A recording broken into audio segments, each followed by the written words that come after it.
All right, we're live. Welcome everyone to Table Talk, where I'm your host, the Bad Luck Gamer, with my co-host Glue Boy, Hello, and hello. we have a special guest today. So go ahead and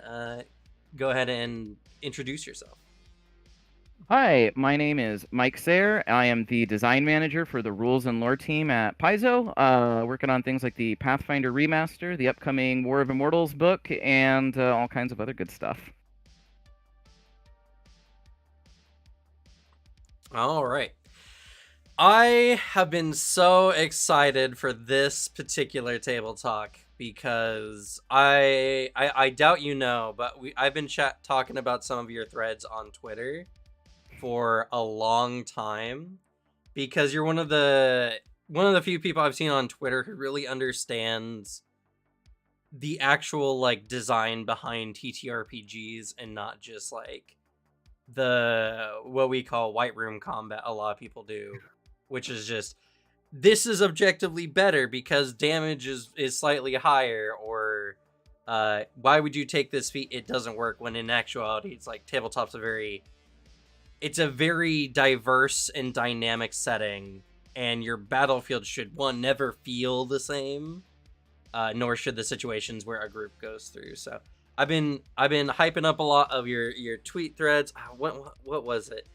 It was the one you were talking about, like I think the overall combat balance between like the difference between the fighters +2 and something like the champion reaction, which in many scenarios actually nets more damage because you spend less time healing and stuff like that. So I've been very excited. I also am just a big tabletop theory person. That's like all I talk about.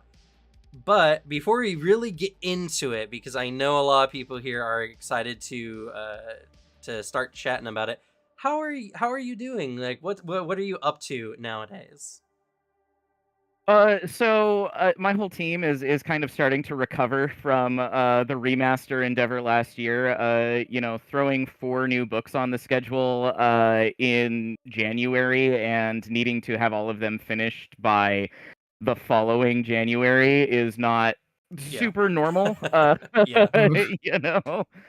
Um, so that was kind of a big deal. And while I was managing my team through that, I was also continuing to lead the War of Immortals book. We did the playtest on that back in October with the Animist and the Exemplar class. And so I kind of just wrapped up and sent the last few pages of that over to layout today.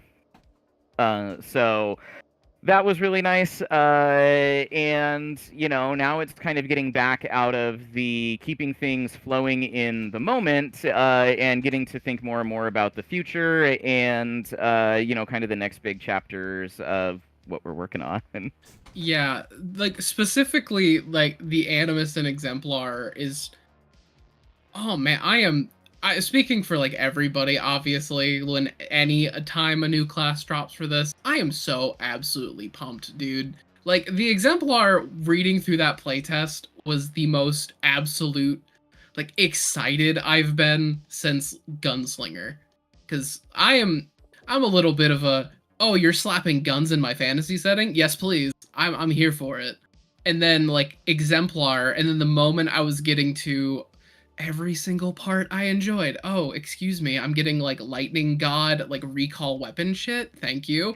Oh, class features where I'm building my name. Yes, please. Thank you. Can I have this now? I love uh, it. I'm glad you like really enjoyed that because the I was the lead on that book and the support that I had was from James Case. So James Case was the primary on the Exemplar, and I was actually the original primary on the Gunslinger. So Oh, it sounds like maybe this was the book for you. oh, Yeah. oh, good. This is there's a specific running joke that I've been threatening on this stream in particular when it comes to the Gunslinger.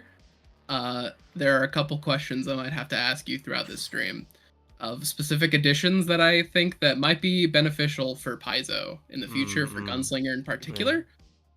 Um, Yeah, strictly like well, one in particular I'm very curious about. I noticed like there's a thing in just Pathfinder, the dwarven artillerist.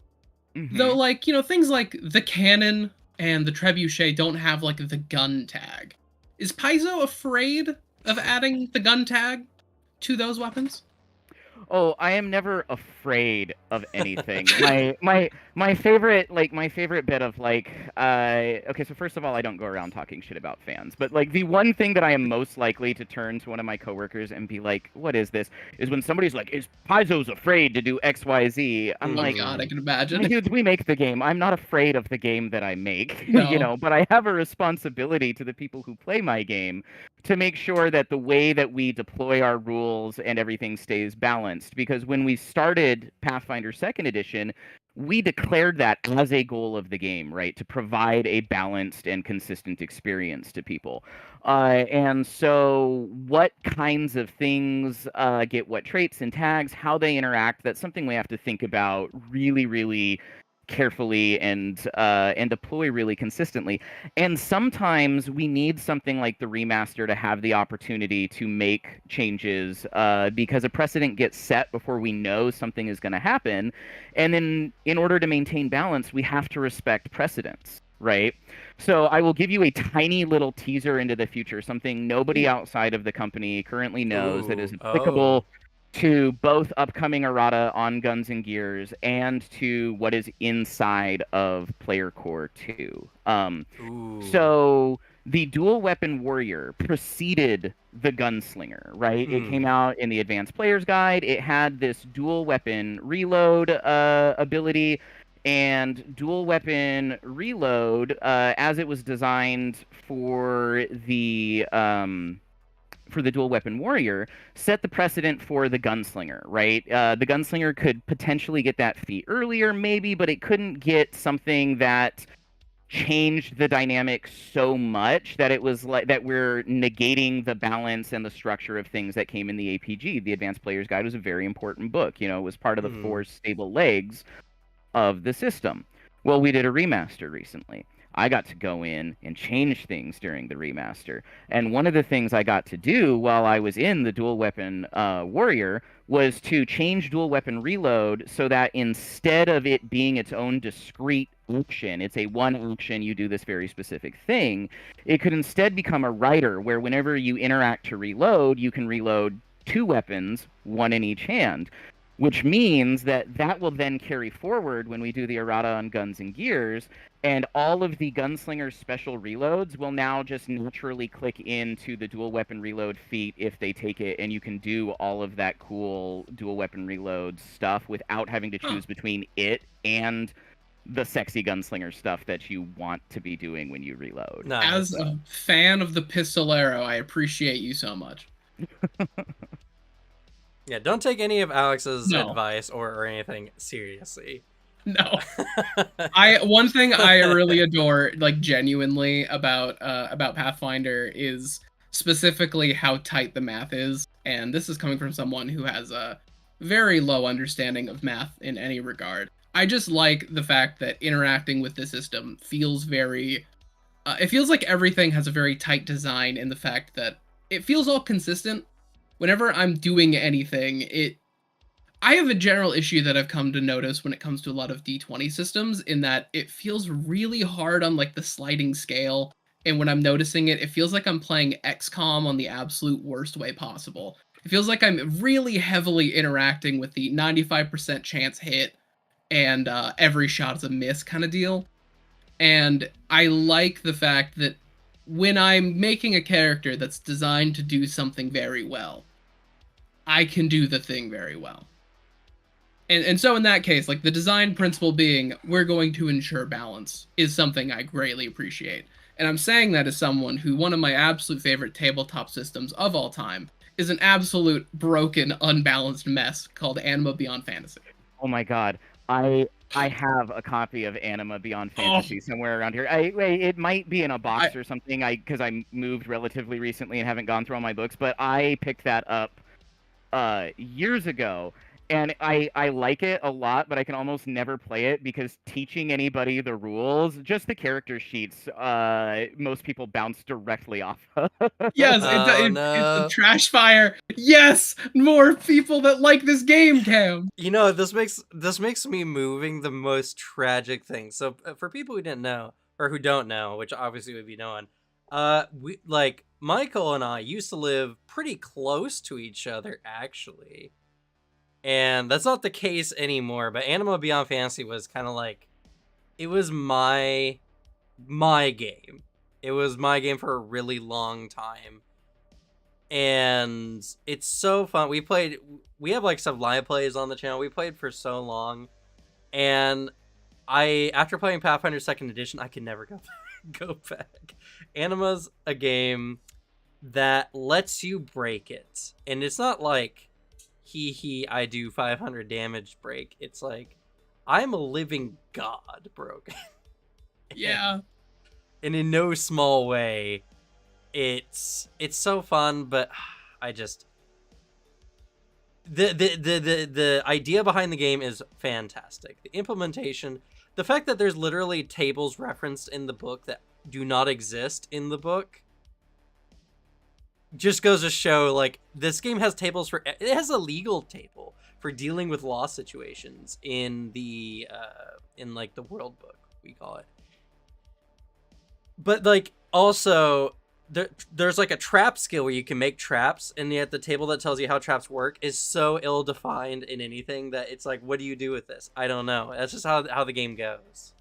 I love the grease spell that makes the ground slippery, but does not define what slippery ground does. Yeah. In any way. Anima was such a beautiful book, and like there was so much cool stuff going on there, but it really was you had to be willing to invest and really spend some time with it to be able to get the most out of it, for sure. Honestly, I one of my favorite videos I've put out on my channel is aptly titled "Anima Beyond Fantasy is the best tabletop game you should never play." And it's a game I break down exactly like everything you can do about this game, the world of it, and like I break it all down, all of its flaws, all of its benefits. I love it because it's a game that feels very human in the fact where it's clear the creators loved it, and all of the parts where they watched some new anime that week and put in all the cool powers they saw and had a great time building like all of these books. And but also it is a trash fire, but it's my trash fire, and I'm gonna stand next to it because it's nice and warm.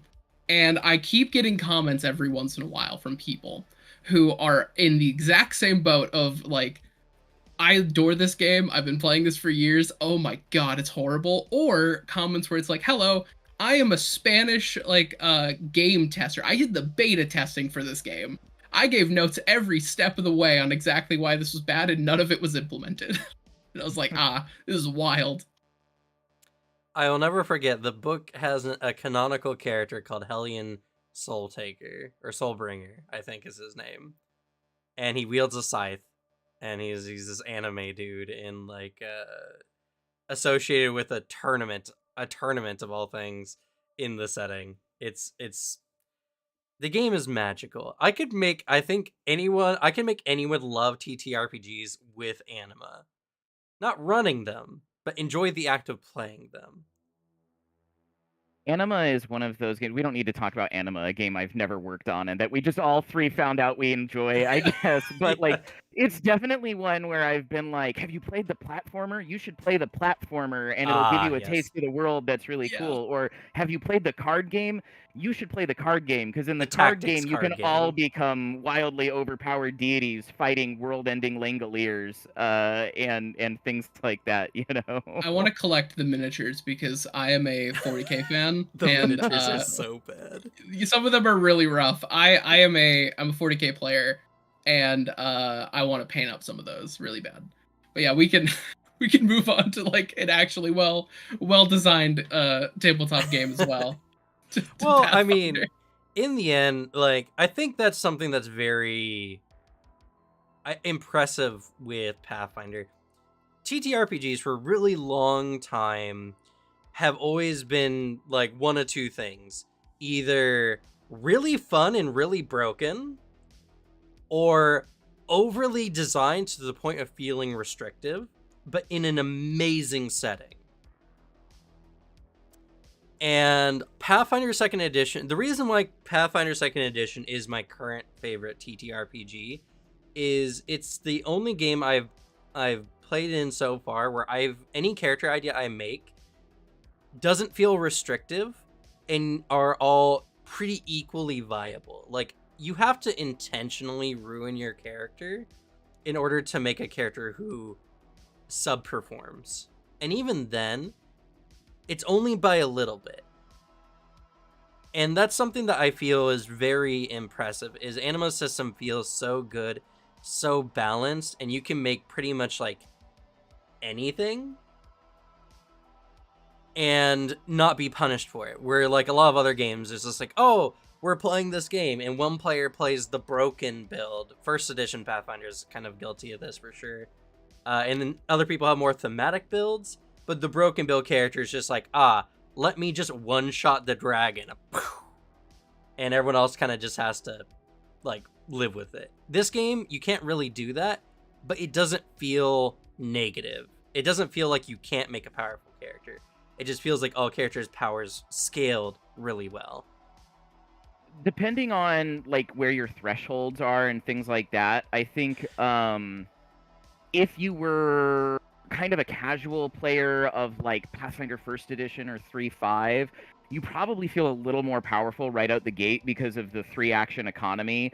If you were really, really into those games first and then you came over to PF2, or you maybe came from 5e and had kind of high system mastery there and came over, I've noted some people feel like they go down a little bit. I like struggle so much going to any other games because PF2 very much became my favorite game super quickly, and it wasn't just because I was there at the ground floor for it. It was because it was because of the fact that it was a game made by gamers for gamers, taking years of experience, because Pathfinder was made by people who were fans of Dungeons and Dragons 3.5 and then wanted to keep telling those kinds of stories. And then Pathfinder First Edition kind of just ran out. We were really struggling to get those books to keep moving and everything like that, so we knew it was time for a new edition, and we went into PF2 with like, what is every complaint that people had about the last edition of the game?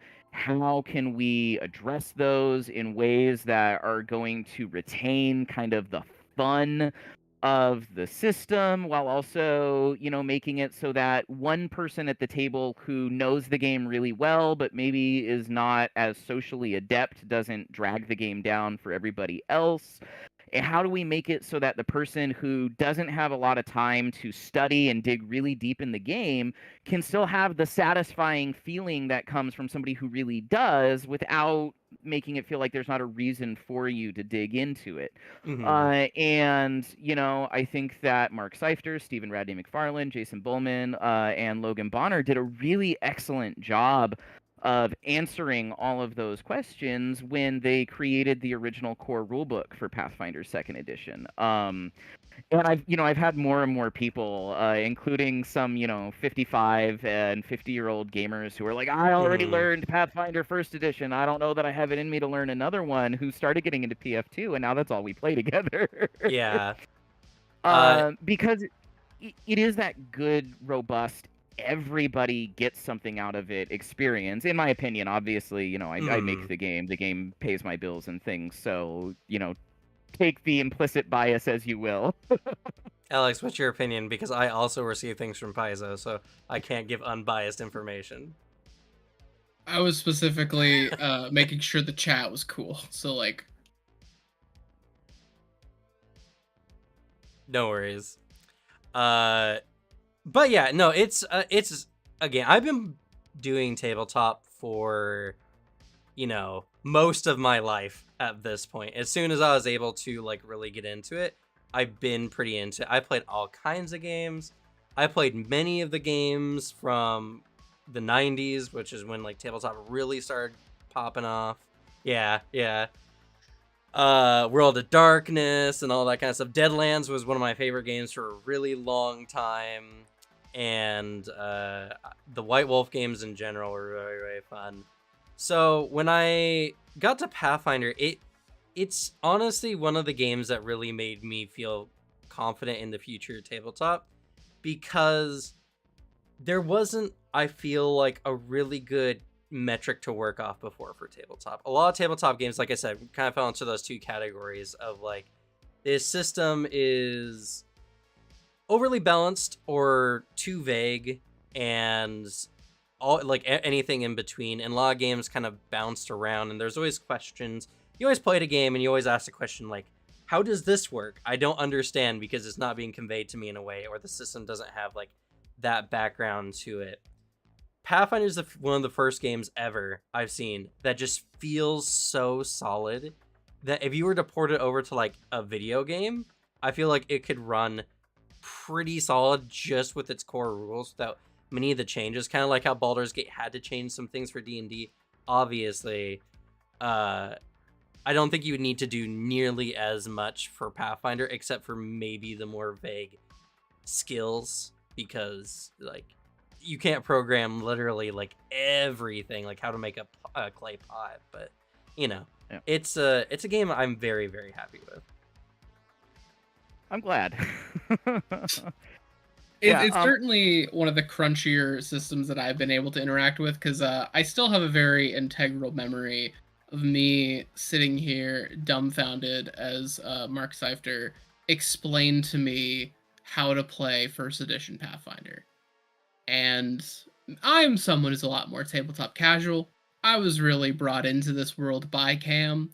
I started out playing D&D, brought in by the tabletop renaissance with like Critical Role, because I played like Fire Emblem Awakening, and I was like, oh dang, who are all these voice actors?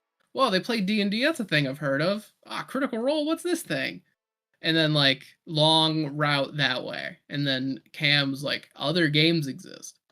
Like, that's crazy. Anima? I wonder what this is. And then down that long road. But we've played a good number. Some I've liked, some I haven't. I haven't meshed as well with like games like some older systems like Shadowrun was a game that I didn't fully vibe with. I can see the fun of like first edition Starfinder, but again, it's like an older, crunchier system is just not fully my thing. And then having explained first edition Pathfinder, I'm like, damn, that sounds like a lot. But then getting into like second edition Pathfinder, it's like, oh Jesus, this is it. This is my crunch. This is the kind of crunch I can mess with. Yeah, like I've got tons of different TTRPGs, floating around here, and I play with a lot of people, and in Pathfinder First Edition, it got harder and harder to kind of play with my friends who were only casually into games for kind of that reason. It was just so big. There was so much. There were all kinds of rules tucked into, places and things like that. There were a lot of like options that did create a certain amount of additional depth for customization, but a lot of times they weren't options you actually necessarily used or needed to use, or it was like, yeah, there's 500 options here, but really you want to pick one of these 4. It was just like an increasingly hard kind of thing to keep bringing new people into and keeping people invested in. And for a while, I kind of had my like, all right, is this a Cypher system group? Is this a 5e group? Or is this a Pathfinder group? Let me find where the dial is. And the thing that I really like about Pathfinder 2nd Edition is that I have a hard time playing 5e. I get bored really fast. And that's nothing against 5e specifically. 5e is great for the audience it is designed for, which is the widest possible audience. But I play a lot. I like games a lot. I like games that have crunch and stuff that, widgets I can play with and things that I can get deep into. And so I just can't stay invested in that system very long. But I have played it quite a bit because it's an easy on-ramp for other people. What I found with Pathfinder 2nd Edition is that I don't necessarily need to work people into it as much. I can drop it on a fresh group, and it might be a little bit of a bigger load at first because it does have more structure than a game like 5e does. But once you know the structure, it becomes very predictable, right? Like, you Yeah. know, it if you know anything about coding and tabletop RPGs, it becomes obvious pretty quickly that someone who knew a lot about coding worked on this particular tabletop RPG, because there's a lot of predictive logic and structure to the game itself that um you know, I've said before, and I think this is really true, it's actually easier for brand new players to learn Pathfinder Second Edition than it is for players of 5e or Pathfinder First Edition to come over, because they kind of have to unlearn things. There are things, and some of those games lasted so long. You know, Pathfinder First Edition had a 10-year run, after 3.5 had a nearly 10-year run, and so for some people it was like, I started playing this system when I was 17, and you know, now I'm 37, and there are things that I thought were just how tabletop RPGs are that were actually quirks of that specific system. And so you know, the TLDR on this is I really do love Pathfinder Second Edition as a game that kind of satisfies me as a really avid gamer who needs some crunch to stay hooked in, while Hmm. still being really accessible to people who want to come in and maybe don't have the level of investment I have or the amount of time to really dig in and learn the game that I do.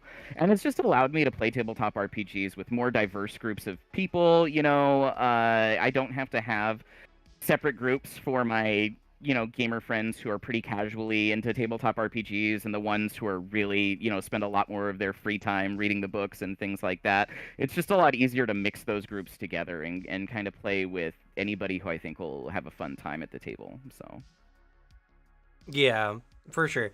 I oh god, I think my first TTRPG ever was second edition AD&D, really.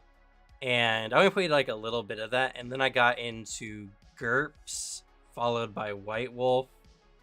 And White Wolf was a whole rabbit trail of many different variants and games and everything like that. So I didn't really have the problem of like learning how to do different games, because I played so many different games that were so wildly different on like what dice you use, or even just how deep the mechanics go in comparison. Like GURPS is very point by. The whole game is based on like whatever system you play that uses GURPS is always like, okay, how do I build my character point by point? But then you go to something like a White Wolf game, and it's like a 5 dot system, and you're rolling d10s, and it's just, how many successes do you get on these dice? And it's fascinating to see people nowadays learn tabletop in so many games are so much more accessible than they were before. I mean, like, there weren't YouTube videos talking about it all the time. There weren't people just out there educating. There wasn't even like really store-based games you could go to. I love Pathfinder Society and Adventures League, and I there is one for Shadowrun. I don't know what it's called at the moment, but I do believe there is one for Shadowrun, for people who want to go. Wow, it's really big in Europe, and it's so accessible to see for tabletop nowadays. It's so interesting to see people come in, but this also brings in a lot of people who come in who don't know a lot about tabletop, and so their interactions are so different than people who had to seek it before, because they're the kind of people who found the games and then are like, oh, this is actually what I really like. Now a bunch of people are like, they have preconceived notions because they're coming from watching Critical Role or whatever. Uh, and I do notice that there's been some like people wanting to ask some questions in chat. We'll get to that in a little bit for sure. I want to get through the majority of the main topics today, but we will get to that. So stay tuned for questioning. But uh, this is all leading up to my question for you, Michael. Is what is the difficulty, especially with the remaster, because the remaster actually generated a lot of interest in Pathfinder.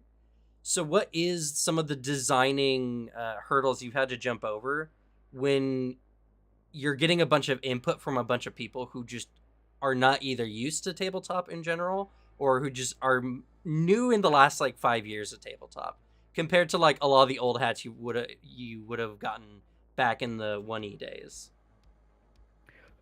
Yeah, so it's really like you have to do kind of a lot more sifting. The audience is the biggest it's ever been, right? And that's Mm-hmm. true of tabletop RPGs generally, but Mm-hmm. also Pathfinder specifically, right? Like we've been growing really explosively.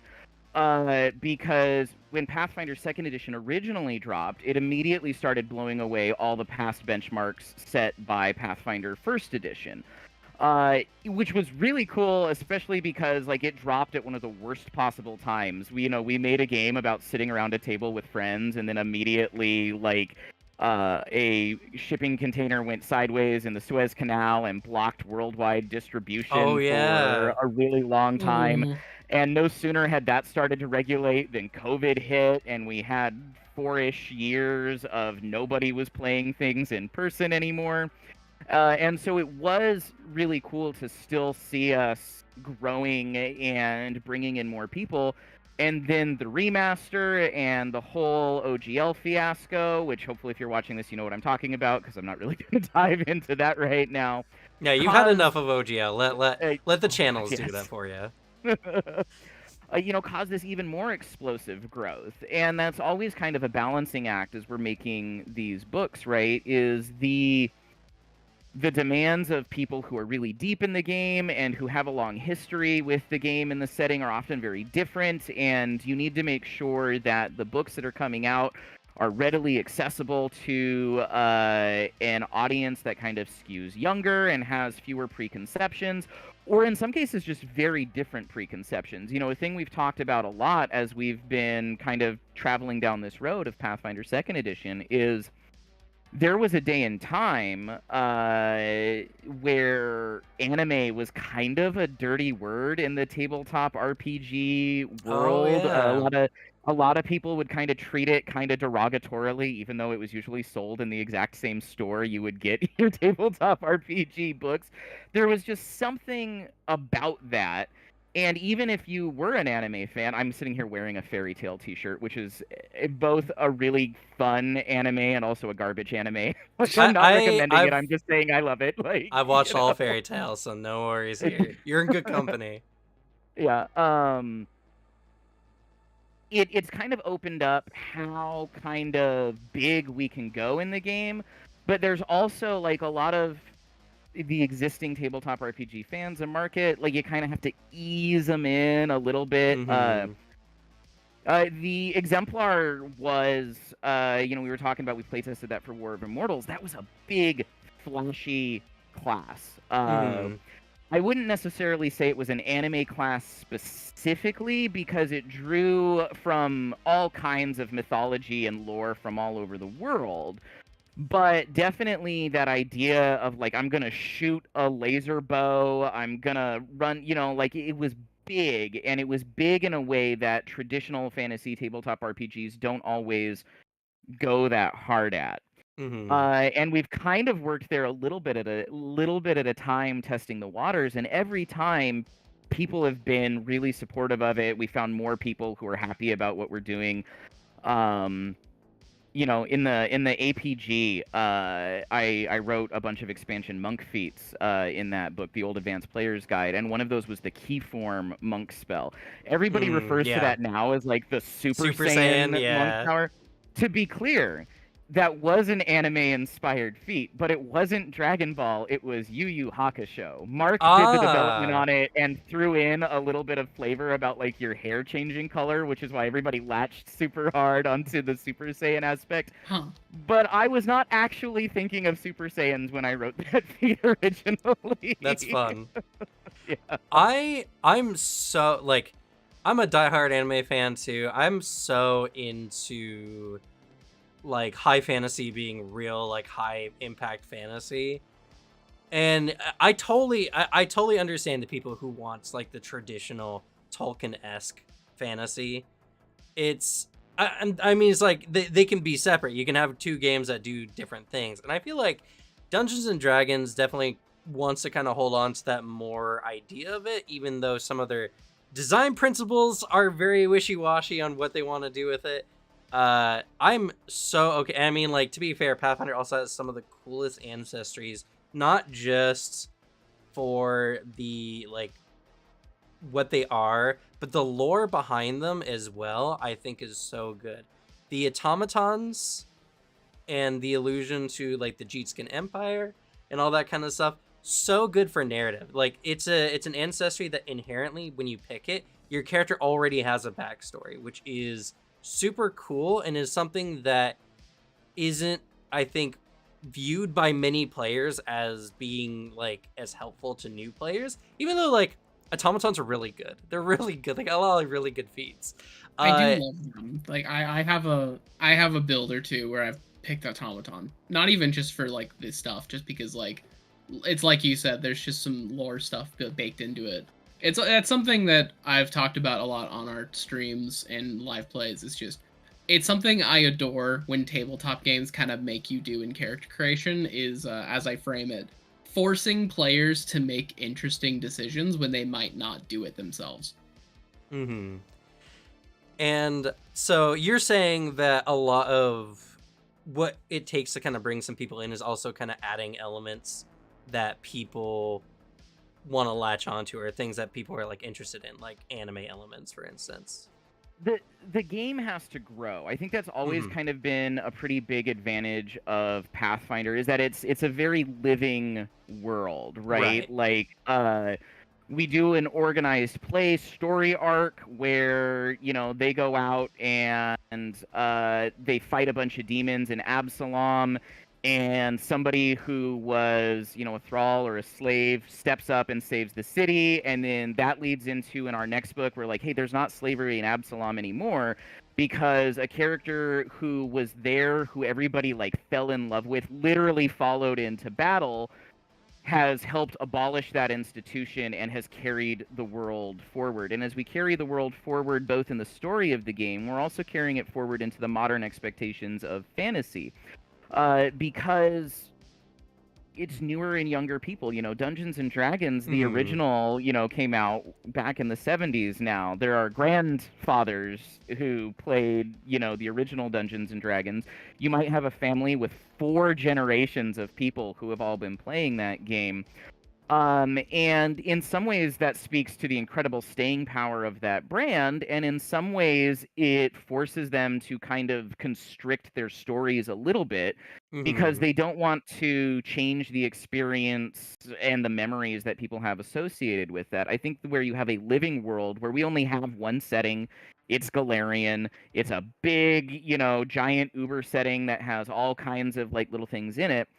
Being able to it's you know, it's like what are the like a frog in boiling water or whatever, where if you slowly turn the water up, like it changes over, you know, yeah, that the kind of frog doesn't idea. know. Yeah. If we did a hard change, and that's not to, you know, say that people are frogs or anything like that, but if we did a hard change, it would break. But because we can kind of keep moving the changes forward a step at a time, and everything like that, it's really helped us find this new, big, and exciting audience and bring more and more fun stuff into the game. And as we bring more and more fun stuff into the game, we find freelancers and, you know, people who become employees and things like that, who are like, I realized this game was for me when I saw this thing that you had in there that spoke to me specifically. And as we grow the types and number of people who contribute to our game, that allows us to speak to ever wider audiences, and we also get a better idea of what is universally fun, right? Because one of the things I say all the time about games is the most important thing in any game is that it's fun. If you make a mathematically perfect game and it's not fun, then you didn't succeed in your goal of making the best possible game, right? It always has to be fun, and fun is very subjective. So to a certain extent, when you're doing this at a professional level, you have to go with like a certain objective metric of fun, which is how many people bought the core rulebook and how many people are buying the books that come after that. If that number is pretty stable, you're always going to sell more core rulebooks than every other book, right? It's got the longest tail of anything. But if those initial sales numbers stay stable with each new entry, or they go up, which is ideal and is what we've seen a lot of with Pathfinder Second Edition, then you know that more and more people are finding the game and finding it fun, and so you keep doing the things you've been doing. And if the numbers go down, then you go, I guess it's not fun anymore. How do we find the fun again? Hmm. Yeah. Yeah. I think it's a good, like, the approach specifically of trying to adapt it and move past just sticking to, I guess, one style of, like, setting. I see also just talking about, like, sticking to, like, the ideas of just Tolkien-esque fantasy. It's something I appreciate too with Pathfinder is having like a lot of different styles baked into it because it's something I noticed about Exemplar, like touching on the inspirations with even like Yu Yu Hakusho and Dragon Ball Z. I like me the good old anime every once in a while. I'm not as big into it. I'm not watching like every single new anime that comes out or anything. I like me a good number of them, but like see like myself, I'm more comfortable in sci-fi settings or I guess the way to put it is Morrowind style fantasy. The style of fantasy where you're like, what is happening? What is going on? Psychedelic fantasy or stealth kind of sci-fi in fantasy. That's like more my style of setting. But with enough like weird, fun influences in there, I can find myself something to latch onto. Which is every once in a while you find that with I think where I keep finding little influences like with the psychic or thaumaturge, where I find little elements where I'm like, ooh, there's something really cool I can latch onto right here. And like hearing that design principle like coming through, it's also something actually I had a question about. Um, because it seems like whenever I'm reading specifically about like some new thing is coming out for Pathfinder, I always feel like whenever I'm reading like a new ancestry, a new like archetype, something's coming out, all I feel is just really like raw passion behind it. Like this is somebody's project that they've worked on and have kind of just sat on for a long while. Is there something that you've personally like put into the game, like something you've spent a long time writing about that you're like especially proud of that is now just sitting in Pathfinder? Okay, so it's really weird, but it's also one of my favorite things. That's what I want to So hear. yeah, so I wrote the adventure 60 Feet Under in Agents of Edgewatch, and in the Oh. back of that adventure was a Vudra article. I think it might have been Saif Ansari who wrote it, but I might be misremembering. So if I'm wrong, forgive me, whoever the actual author of that subsection was. But obviously I wrote the adventure, and so I was reading the book and I was reading through the Vudra article in the back, and there was this very kind of casually dropped in mention of the rhino-headed Kashrishi, right? Hmm. And that was all the information that existed was like this single, not even a full sentence because the sentence was talking about other things as well Hmm. of the rhino-headed Kashrishi. And I started having a conversation with Luis a long time ago. He might not have been the creative director yet. He might have still been a developer about like I really want to do something with that, but I don't want to do the obvious thing because the moment everybody reads rhino-headed Kashrishi, they're gonna picture something big and bulky and just kind of an anthropomorphized rhino. I was like, what if they looked like rhinos, but they were actually halfling-sized bug people? Ooh. And so then we did the Impossible Lands book, and I got to write the Kashrishi ancestry. And they're these dowdy, like super tough. They've got crystalline horns. Their Hmm. heritages are all actually inspired by different types of insects. They're natural empaths. I mean, I got weird. I Hmm. just like absolutely nobody told me no at any point from the like moment I started. Our in-house concept artist Kent was like, "Hey, I've been doing some sketches of things they could look like, and do you have any notes?" And I'm like, "I have too much power on something that I'm only just kind of incidentally touching right now." But yes, yeah, let's deeper, harder, let's go. And so the Kashrishi are now in the game as a playable ancestry, and they're psychic rhino bug people who are halfling sized but twice as thick. And and I'm very happy that they are. It's just like it's one of my favorite things. I think Luis had a similar thing because Luis was the one who really wanted automatons in Guns and Gears, and I was like, all right, I'll put them in there, but you got to write them, you know. And you were talking earlier about how fun those seem and how deep those seem, and it really is because the person who put them in the game was someone who was passionate and excited and really wanted to do that. So It's Yeah. something that was mentioned earlier in the chat. Specifically, Dead Phoenix did excited for the magical girl archetype because that's another thing that was in my head. Just like it's what that like what you just described is every time I'm also like my entire educational like background is film production, and I feel like I'm pretty in tune with this. I really like art where I can look at it and have that feel that the person who made this had fun, because I always feel like it's really evident when that happens, and it's something I get where I read it and it's like I feel like literally what you described. Somebody made this and no one told them no, and I'm happy for them because the magical girl archetype that's coming up. I when I was reading through that, I'm like, I'm not gonna use this. This isn't a character that I would play. I am happy for the person who wrote this, and I'm happy for all the people who will use this.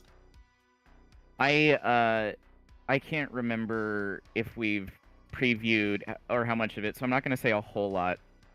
Darn. But I remember working with James Case as he was developing that. He might have done the original writing on it too. Again, I was not a lead on the Tian Shaw books. I just kind of jumped in to help with the development and design passes and everything on it. But James was so about that archetype and was like, it's got to be good and it's got to do this and it's got to have the Sentai elements and it's got to like do all these things and it's super cool. The other Tiansha thing that I know he wrote was the Tanuki, and I did I think I actually ended up doing 2 design passes on that because I did one and then the remaster happened and we came back to it months later and needed to recheck everything to make sure it was all remaster compatible. And it was just hilariously good and fun.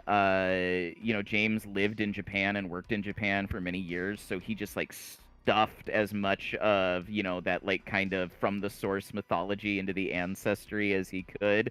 And it's super cool. I am actually playing one right now in a game where everybody is under NDA, so I can get away with that, and I'm really excited for everybody else to get to see it. But Tiansha isn't my book, like I said, so I'm not going to talk about it much more. That's fair. Very fair. For everyone in chat, I am actually currently planning to try to get James Case on. I was gonna try for next month. I'm just trying to parse everything together right now, though, so I haven't started any communications, but I have a feeling that he'll be happy to come on and talk about it. I'm very excited. This is a very busy year for me because as someone who's a content creator for Pathfinder, you guys have given so many books for me to go through and look through. I'm so intimidated because there's so much going on. And then Starfinder's playtest coming out this year, which I really want to get in on that as well. It's They're a doing lot. some awesome things with that Starfinder playtest. I actually had Dustin Knight from the Starfinder team over as part of a secret playtest with my Ooh. team just yesterday, where we were checking out some tech for upcoming books and experimenting and just, kind of doing some cross-departmental brainstorming and everything like that.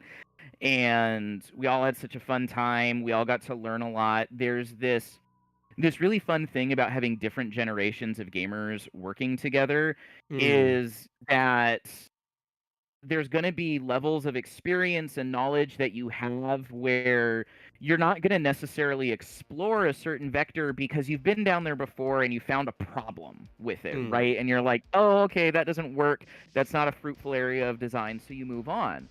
But sometimes time passes, the tech evolves, the community evolves, something happens and changes, and you're not going to go back there on your own, but someone who is the next generation of developer or designer comes in and they haven't had the experiences you have had, so they poke at it, they bring it up, And maybe you have to warn them about the things you've learned, but just as often as you have to warn them about the hard lessons, you'll find that they're going to propose a new way of tackling this concept or an avenue of thought that you never reached because you found that issue and you moved on first.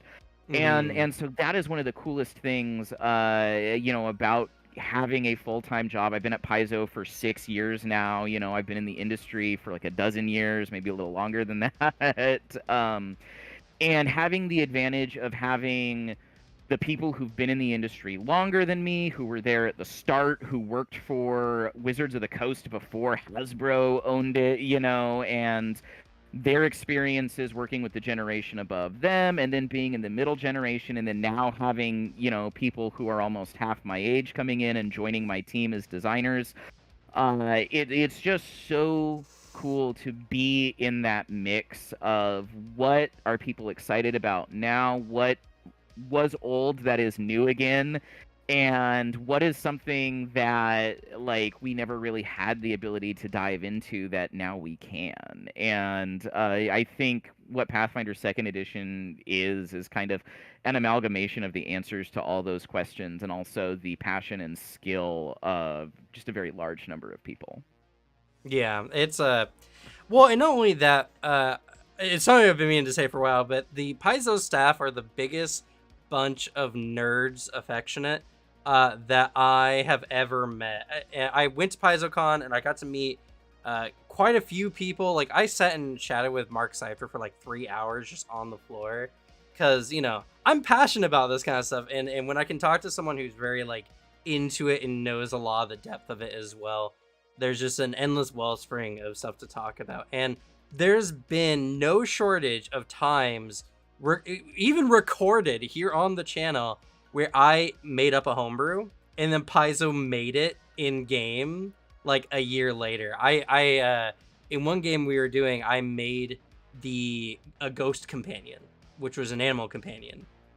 Book of the Dead comes out, we have undead and ghost companions, and it's good because it means that not only are Paizo very like tuned into the audience, but they're obviously playing the game too and know the kinds of things that players and GMs are looking for.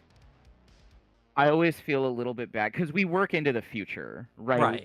We know stuff that is going to be coming out in 2026 that won't even be announced for some time yet. We have a roadmap for what all of this stuff is going to be, and I always feel a little bad when I see something like this happened with Guns and Gears. A third-party company released an inventor class literally like the week before we announced the playtest for the inventor and gunslinger in Guns and Gears, and I felt really bad because I'm like, oh gosh, we've been working on this for forever, so this is going to happen, and I know it's going to derail them because I've been in the third-party market myself. I've created tons of third-party products, worked with tons of third-party creators. I had 2 major books that I was working on in the third-party market that, in many ways, I think should have had bigger legacies than they ended up having. And then I got hired at Paizo, and like my first day at Paizo was really funny because they're like, "Hey, Mike, we've got this meeting. Wait, have you gotten your NDA yet?" No. Okay, you can't come to the meeting. Go to Adam's office real quick. And then I go to Adam's office, and Adam's like, hold on, I got to go get some paperwork. Look at this. And he hands me this binder, and I open it up, and I'm like, God damn, these are a lot of Wayne Reynolds sketches. Man, these are really good. Look at that. New Sione art. New art for Hobgo. Oh my God, they're making second edition. And then Adam comes in with the NDA and is like, go ahead and sign this. Hey, we're working on second edition. Nice. That's so like, oh no. This is so cool, but now I have a secret that I have to keep from people who it's going to negatively impact because they have these books that are coming out in 6 months or whatever that I know about and I worked on that are going to get crushed by the announcement of this new edition of the game. So it was exciting to be at the ground floor. It was such a bummer to be like, oh man, I have to keep this secret and I can't tell these other people who I really care about at other companies that this wrecking ball is coming their way, because that's just how NDAs and being a professional work, Mm-hmm. So it was a very like it was a very up and down time, and because I come from that background, I always have this empathy when I know that we're going to be coming out with something that is overlapping some, really passionate third party creators idea and has a high probability of kind of stealing their thunder or swamping them or something like that. I just always really feel whenever I see that happen. Yeah. That's honestly like a really good insight because I never really thought about it. I mean, obviously, as just a fan of the product, my immediate thought is just like, oh yeah, it must be so hard. So many people that must be like in your mentions constantly of, hey, when is this coming out? Can you give us secrets on like this release? How's this turning out? And then not even that, like, yeah, you must have a bunch of just professional contacts that like you can't tell. That would fuck me up, to be honest. Yeah, I it's difficult, it just is, and it's one of the things where when people are looking to come into the industry or they talk to me about like, hey, I'm thinking I'd like to do what you do. What are some of the things that I wouldn't know? That's the kind of stuff that I warn them about is like there's gonna be times where you have knowledge that you have to keep to yourself that's gonna negatively impact other people. And if you're gonna do this at a professional level, you have to be able to keep that to yourself and behave professionally, even when it just really sucks. Yeah, I, being a third-party content creator for Pathfinder must be a nightmare. I don't think I've seen a company put out so much material as much as Paizo does, like year after year. The number of player orientated content, like the APG or the Guns and Gears or whatever, or the sheer number of adventure paths that are coming out all the time, or the world building books that are coming out about different sections of the world already. Like I said, this year I have so much on my plate just from Paizo. Like Monster Core comes out this month, and I'm waiting for my book to look into the dragons. And from this month forward, I just have books like almost every month until Gen Con, just about. And I can't imagine trying to make content for you guys that you guys aren't just already making or are putting out this year later. That's such an interesting thought. I've never really thought about how, because I homebrew, but I don't think about designing third party content. And in front of the channel, James Beck, he does some he works with Eldritch Osiris Games, and they make some really cool third party content, especially for Pathfinder. And yeah, I can only imagine how hard it is for them sometimes to make content when it's like, oh, I like recently they just came out with a book that introduced a new like crab person ancestry, and I like that's something I see Paizo doing. There's really no limit on what you guys are putting out, so that's very interesting. I have a very interesting question though, and this is, I think, just this is a vanity question for me, but what is your favorite design element, either from Pathfinder Second Edition or just in any game in general? Like, what game design elements do you really just can't get enough of? And this is something that I relate to because, funny enough, I really liked how Paizo did pockets in the original release of the book. I loved pockets. I was like, oh my god, I've never thought of how this creates value for different pockets, and like bandoliers suddenly have a lot more value, like what you can put into them and everything, or certain magic items like the sleeves of storage were interesting because of pockets where you can only put light stuff in them, but they could have up to a bulk. And that's like, oh, you can now have something that you can draw as a singular action that's bigger than you normally can with just, a pocket. That's something I really enjoyed. And I understand the decision to kind of remove pockets as an element and to remove generally the idea, not necessarily of bandoliers, but now you have like toolkits essentially that you can have on at once. What's your game thing? It's okay. So first of all, there is every possibility that if you asked me this question on a different day, I would give a different answer. Because, That's fine. so that that's out there in case I've ever answered that question before and gave a completely different answer. I don't know what to tell you, man. I do this for a living and I play a lot of games, so my favorite thing is gonna change on a pretty regular basis. Oh yeah.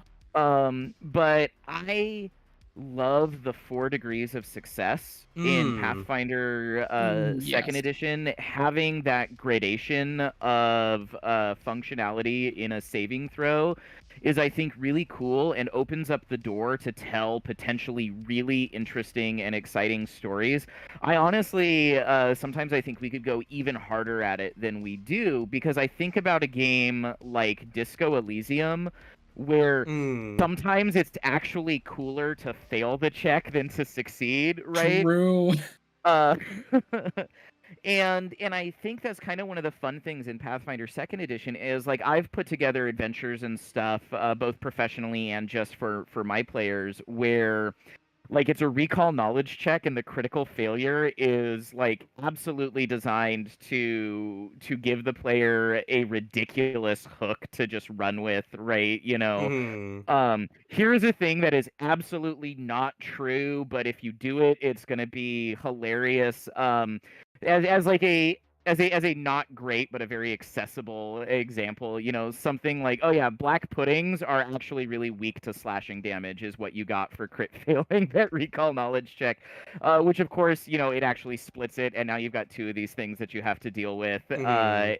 and how hard you're going to lean into the, like, well, I'm really confident about that knowledge I got because I'm an excellent player who does not know that, my character doesn't know that that die was a 1. So maybe I just need to keep chopping it, and that's how we're going to get through this. The ability to play and to have failure and success both create new branches of the story is, I think, really cool, and something that I think we could actually still do more with than we've currently done or are doing in the system. So Mm. Yeah, it's something I really appreciate. Especially coming from a background of like specifically playing 5th edition D&D. Gotta say, I thought I hated spellcasting. Um, Turns out I just kind of prefer how Pathfinder spellcasting allows me to not waste as many resources, because like I'm a big fan of the fact that even if I fail, if I miss, sure, like if I miss, but like if an enemy succeeds a saving throw, I didn't just waste a resource and stand still. Because that's my big one like thing that will harsh my vibe in a tabletop game, is consistently having that feeling of, man, I could have just done nothing and achieved more in this like encounter. That's the one that'll always harsh my vibe. And then having a thing where it's like, oh yeah, okay, I sure this enemy is very strong. This enemy is doing a lot of this stuff. Even though they're succeeding all these things, little by little, I am still doing a lot of things. I am still helping in little ways. Even my really cool debuff spells. This isn't like a, oh my god, I really hope they rolled like a 2 on this save. It's more of like, okay, this debuff will last a turn rather than like a little longer. It's very nice like that instead, which I really appreciate. It lets me feel like I could be a lot more tactical and use my spells instead of having to hoard them. Yeah, for sure. I was actually gonna say the levels of success is what allows magic to actually have lesser effects and greater effects, I rather than just love lesser like effects. well, it's a sleep spell, so they're either awake or asleep. Now it's like, okay, well, now they're groggy or whatever, and there's some penalty, but they're not quite what you wanted. It's it's honestly, I think that's a very excellent choice. It's something that I think really, it's not necessarily unique because lots of games have done levels of success, but many games were so ill-defined when it came to levels of success. Many games are like meet target number, and then every additional like success over generates a better effect, but it's DM fiat. Whatever it is, DM gets to choose or player can like opt in for. Pathfinder is like, no, this is intentional, and we're gonna tell you exactly what it is, and that's great. It's really, really good. I think it's something that is very indicative, again, that you guys play games and are like, ah, man, I hate it when I use a spell and it just does nothing. I wasted a spell slot and my turn, it feels like. That's a very big feels bad moment, and this just pretty much answers it. Yeah, I mean, I play games a lot. B, Pathfinder Second Edition is one of my favorite games, and C, like when we do playtests, I'm playtesting as much as any fan, and keeping tons of notes. During the Animist playtest, I actually had a game with a few of the freelancers, that one of them was running, and we were playtesting the classes, and I was playing an animist, and during one of the sessions, like half of the party died. We were testing some severe extreme encounter metrics, and we got a little cocky, and things went poorly, as they sometimes do, and kind of like right there on the spot, I was writing up new animist apparitions for the dead party members, and I was like, okay, well, I know it's going to be a while until we can go and get them brought back to life, so for right now, Greg and Steve, you guys are actually, your characters are going to be my apparitions, and so you can just kind of hang around and keep role playing, and I'll let the rest of the party know what's on your minds, and these are the mechanics that I wrote up for it. And then those actually sat in the bottom of my working doc for the Animist long enough that I had comments that were like, if somebody else needs to touch this document, understand that these are not going to stay in the final version of the class, you know? But, you know, I think the best understanding of the play experience comes from experiencing the play. Yeah. You know? You got a question, Alex? No, No, I'm saying, do you want to ask one? It's your turn. you know, specifically, you brought this up. The Pathfinder is one of your favorite games. That's a good point. Though here on Bad Luck Gamer, we don't like playing just one system. True. What's your other favorite tabletop game? Good question. Pathfinder?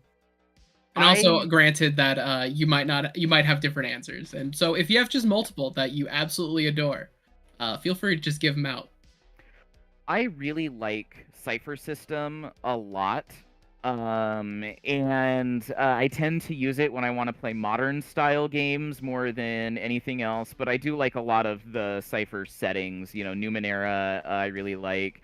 Gods of the Fall, I really had a lot of fun with. I think Predation is the name of the Cypher setting, where like the unique hook, because Cypher does the I'm a blank who blanks. It is how you create the character, right?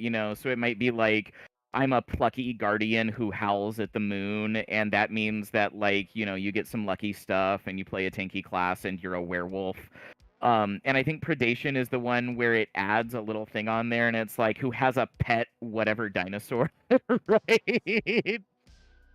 And so I really like Cypher System because it's a pretty fast and accessible game system. I can play it with almost anybody. It covers almost any genre of game. It's got a lot of just baller campaign settings. I think another one might be Unmasked, where you very specifically play angsty teens who are also masked vigilantes.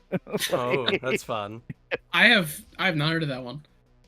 Yeah, so Cypher System in general, just because there's so many really fun campaign settings for it, and I can play it with almost anyone pretty easily, it is not always my second most favorite tabletop RPG, but it finds itself in that slot a lot.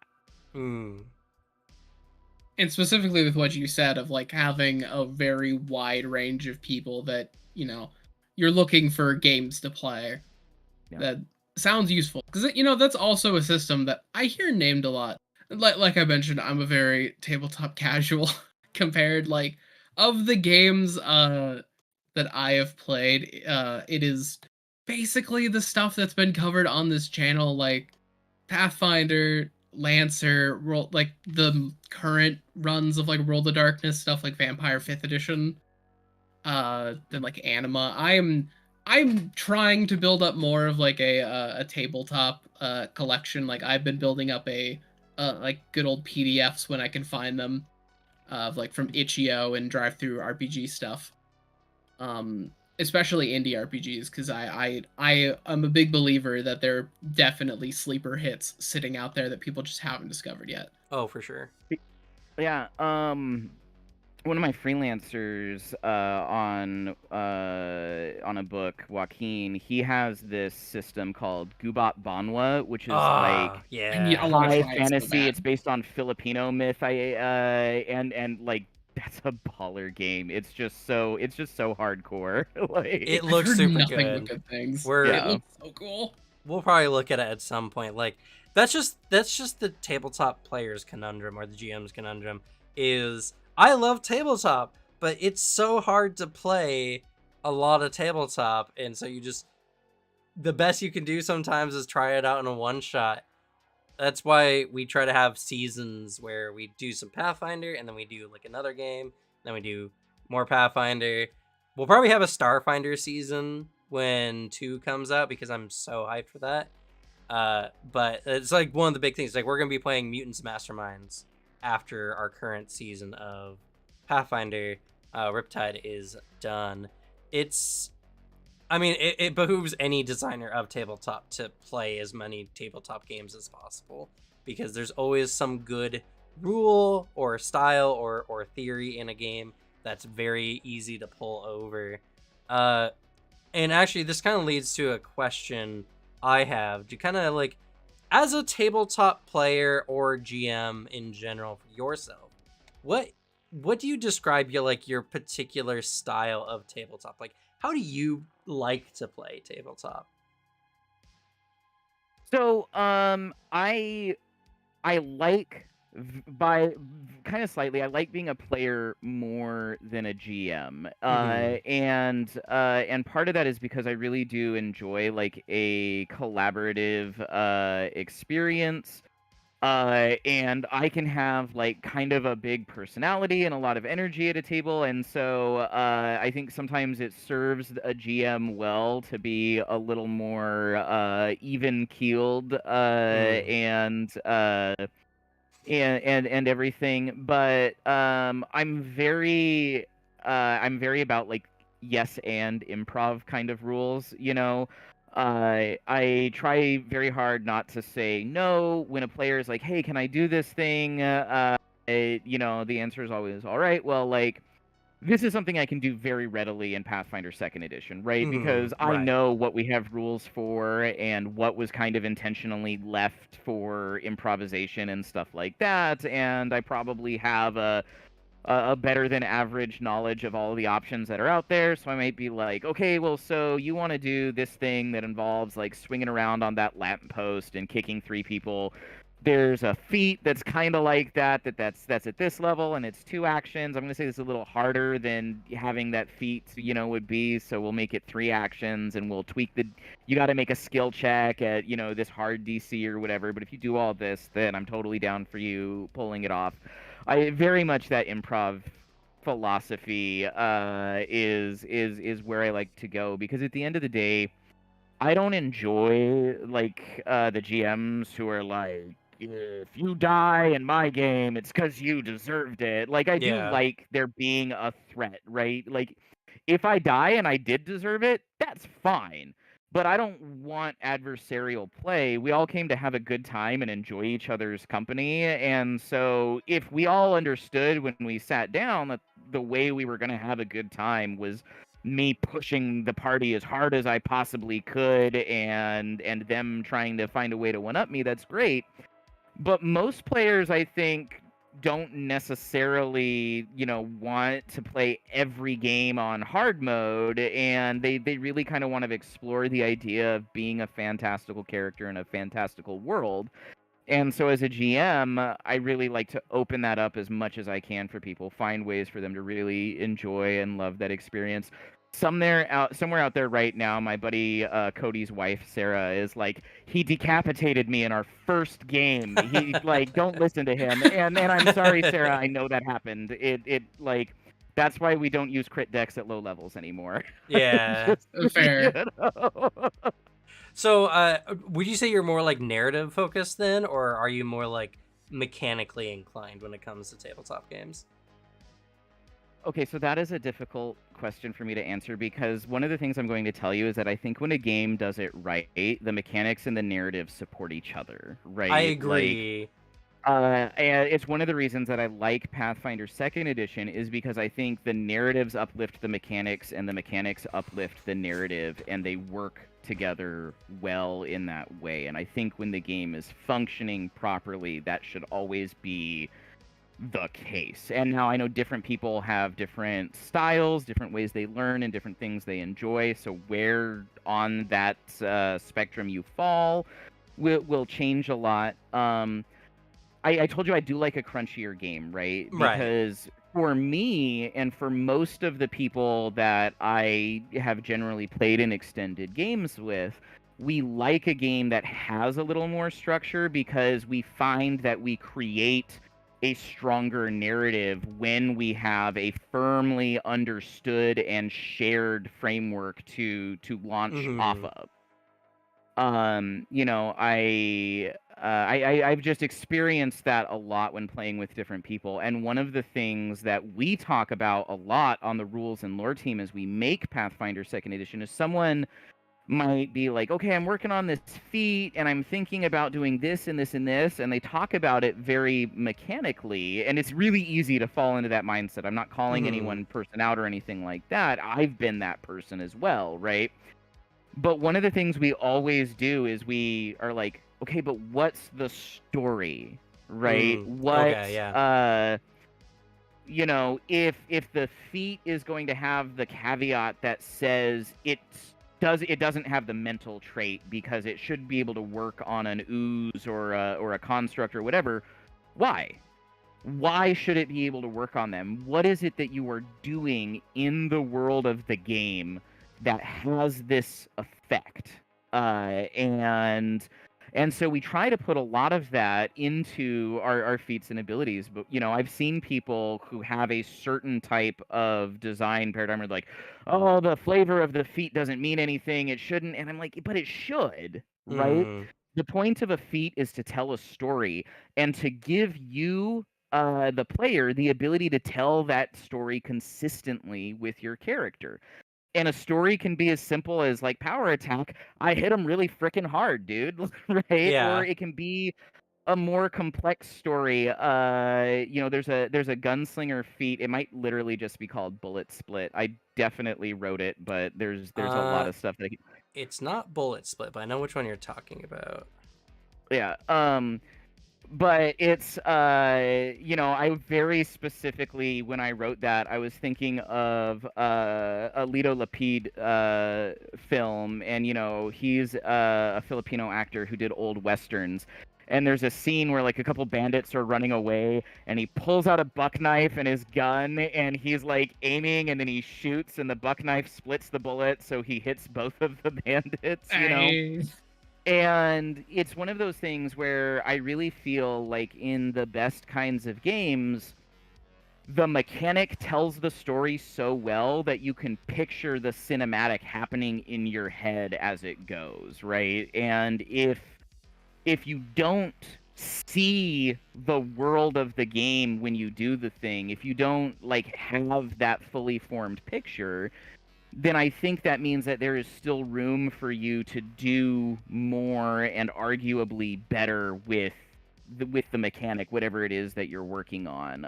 Because I talk about cinematic gameplay a lot when I'm talking about design, because to me, that's the kind of ideal gaming experience where the framework for the character that I have in front of me is creating an action movie or an anime scene or whatever the particular genre and theme of the game is in my head. And everything is flowing so well and coming together, just gelling in such an excellent fashion that, like, I feel like I've seen the movie when the game is over, right? And you were right. It was bullets, but I was wrong. I was thinking of another feat. Good job. There's another feat where it's like perfect to like picture. It's the I was trying to find in our Discord because it was posted.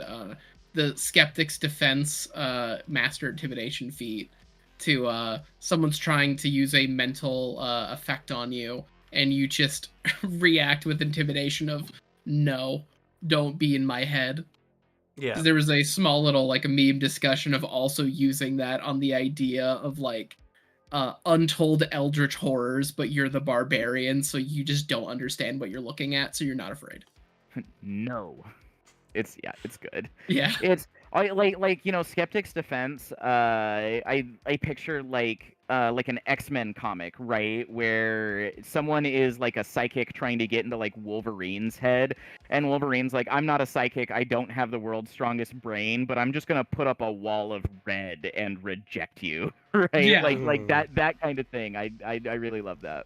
It's like the Wolverine, or the other one is just like any example where someone tries to get in Batman's head. It's that character of pure willpower and intimidation of the, sure, you can read this guy's head. Do you want to? He's not gonna like it. It's like those elements of the feats where I think it's an element of like I mentioned earlier in the stream, a thing I enjoy tabletop games that do is for players who, because not everybody has the same level of, I think, improv skills or operating at different levels of proficiency when it comes to like developing characters and creativity. I don't mean that it's like an insult that some people are just better gamers than others. I mean that it's everybody just has different strengths. Yeah. Exactly. And like there are games that do this in really fun ways. There's a game that we played, Legend of the Seven Rings, that does this, where there's like a large questionnaire that you have to go through to like build your character, basically. And we all did this in a giant hangout in our tabletop group at like Cam's place. And all of us in the same room building our characters, we created a giant like connected party. And it was super fun. It was fantastic. Like that level where you make a character and then the game kind of promotes you to make more interesting decisions and make a more interesting story. And with that element, with like Pathfinder's feats and mechanics, it sounds like it's an element of, you have those ideas like bullet split. It's a scene from a movie that like a character might not have thought of like doing that in the scene, but now that you have that feat sitting there in your like character sheet, you're like, oh, I can do this.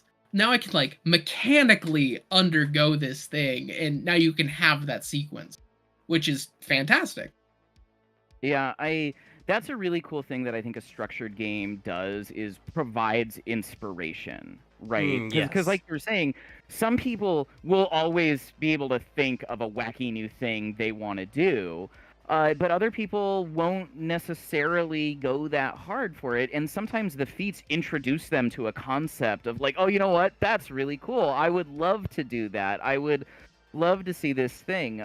Stephen Radney McFarland, who was one of the original designers of Pathfinder Second Edition and worked a lot on Pathfinder First Edition before he, moved on to do other things. He would say fantasy is a language, right? And I think that's very true, because there are so many things that like we know, right? Like even if somebody's never played Pathfinder, you have an idea of what an orc is. And Pathfinder's orcs might be different than Dungeons and Dragons orcs, that might be different from Warhammer's orcs. But there's a shared line there where there's 3 different dialects, but you still know the concept, right? And the way that you kind of create your, I kind of think of each tabletop RPG as like a particular dialect of the language of fantasy, right? And so what are the particular colloquialisms or idioms or whatever that you use as you tell your stories, and how you structure it and how it flows? And that's one of the things that you see when you have a lot of people contributing their ideas and they have a lot of inspirations from a really broad, number of sources. This person's ideal, fantasy game is more like Fantasy Star. And so maybe they like Starfinder a little bit more, but they still want a taste of that in their fantasy game. One of the very first RPGs I ever got really into growing up was Shining Force on the Sega Genesis. And that kind of starts as a very classic, like your party is a centaur and a dwarf and an elf wizard and an elf archer. But then by late game, you've got a dragon and a dude in a steam-powered armored cybernetic suit and a werewolf and, just straight up a robot. And I really love seeing the way that the books that comprise a game begin to form the dictionary of that game and then influence the language of the players into creating this kind of unique and very exciting dialect. I've spoken a lot of dialects, right? Cipher system, like I was talking about, is one that has all kinds of different dialects contained within its rule system. 4E was a very particular dialect. Gamma World is something else entirely. I've got the Gamma World box set up there, and I keep trying to put a game together because I've been wanting to play that again for the 4E era Gamma World. I've been wanting to play it for such a long time, and it always falls through. But it's going to happen soon because that's such a great game. I lost the thread of where I was going with that, man. I don't know. I'm just a nerd. Nah, yeah, you know what? It's perfect. I've never had a table talk go so personally fast for me. We're already an hour and a half in, and we got about like 30 minutes, which is dreadful to me personally, because I feel like we could talk a long time. There's so much love of tabletop for sure. And now I want to open it up because I know our audience is absolutely dying to ask some questions. Cryptini had a question particularly. I remember them being the first to ask. So go ahead and ask your question, and we'll just have a meandering conversation in the meantime. Is Gamma World your like biggest I want to play TTRPG at this moment? I mean, yes, because I have not been able to get a game going, right? I've gotten to play, kind of everything else. I've gotten to play some, some Dungeon World variants. I've gotten to play PF2. I've gotten to play anything that's kind of sparked my interest at all lately. But Gamma World has been just sitting there, not firing, and that makes me really want to get that out of my system and at least get a good one-off in and go and just enjoy it for a while. I feel that. We played Fabula Ultima for one shot, and I really fell in love with how that game was kind of designed. And ever since, I've been like, I really wanna play a little bit more. That one shot wasn't enough. Also, I do Lancer content. And one season of Lancer was not enough. Lancer's so good. There's so many good games out there. And of course, like I'm glad we're back to playing Pathfinder. It's been a bit since we were actually playing Pathfinder, and I was starting to feel a little bit rusty. But we live in such a good era for tabletop where there's just so many really cool games coming out. I saw someone saying like there was some Twitter thing, someone or maybe he was on a blog or whatever that made its way onto Twitter, but someone was like, the golden age of tabletop RPGs is over.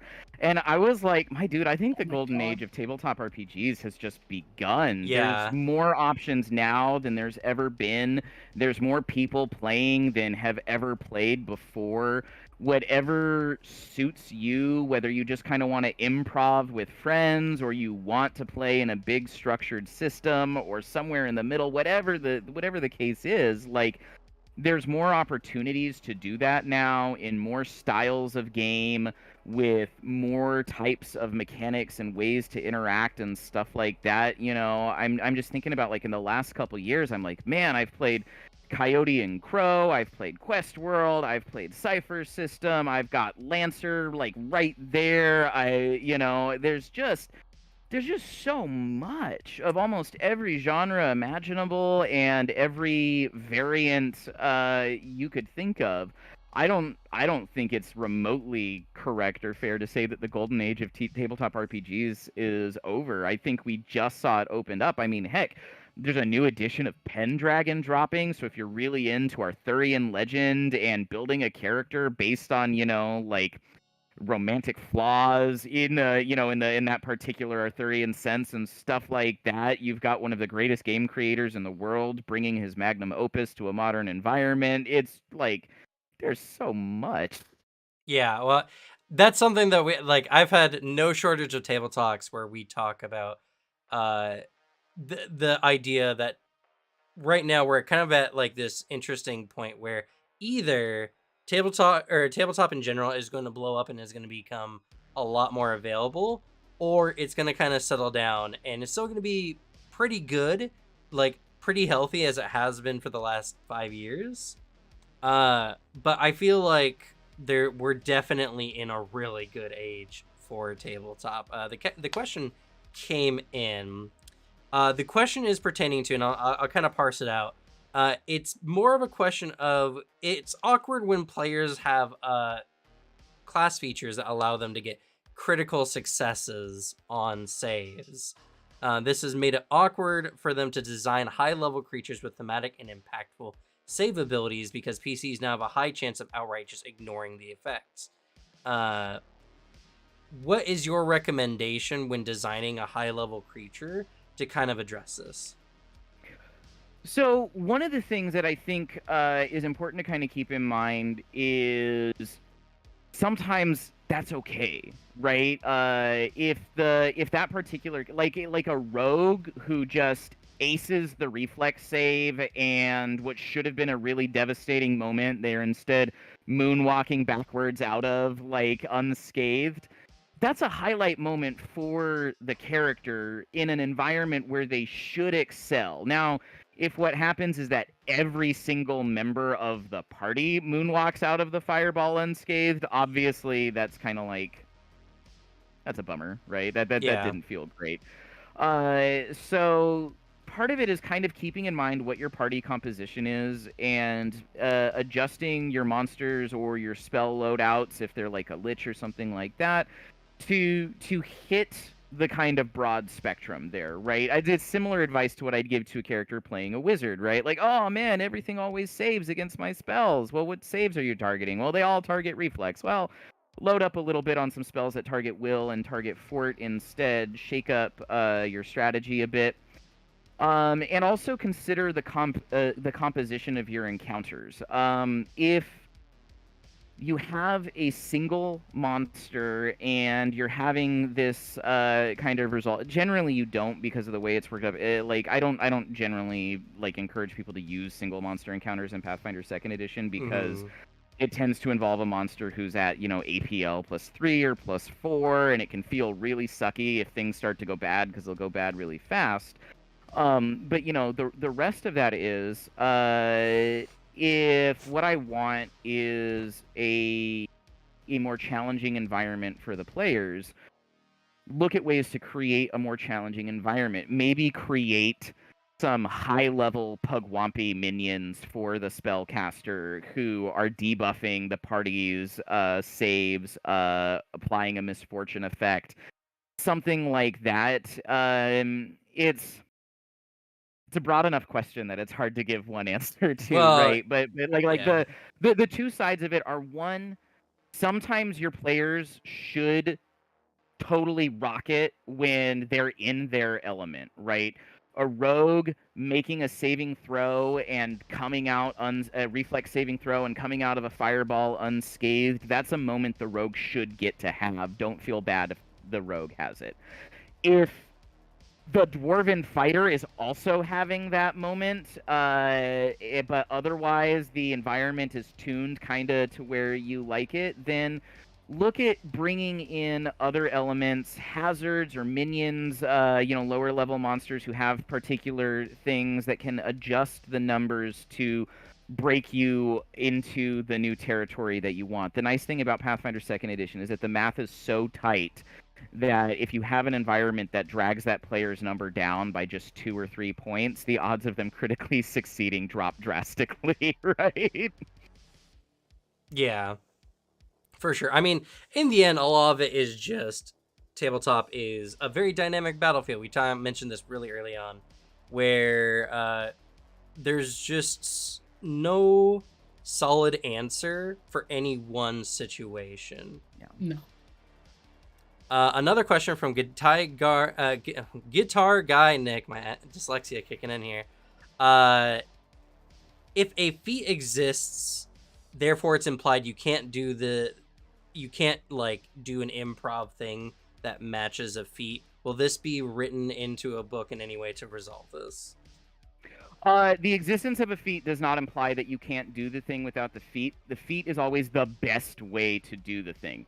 There might very occasionally be feats that really are kind of hard lock limiters, but we even kind of say at places in the book, it's not a hard rule because you can't really have a hard rule when you're talking about feats, because feats are how you do just about everything, right? Mm-hmm. Like they're incredibly wide, but I really push back at well, there's a feat, so if there's a feat, that means I can't do it. No, it means you can't do it as well as the feat, right?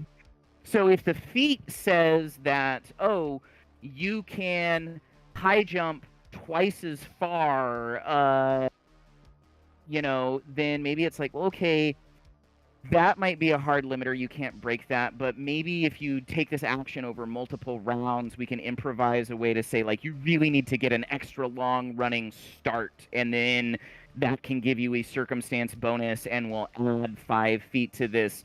Never take the feat as a blockade. Take it as the high water line, right? The person with the feat can do this thing the best and the most efficiently.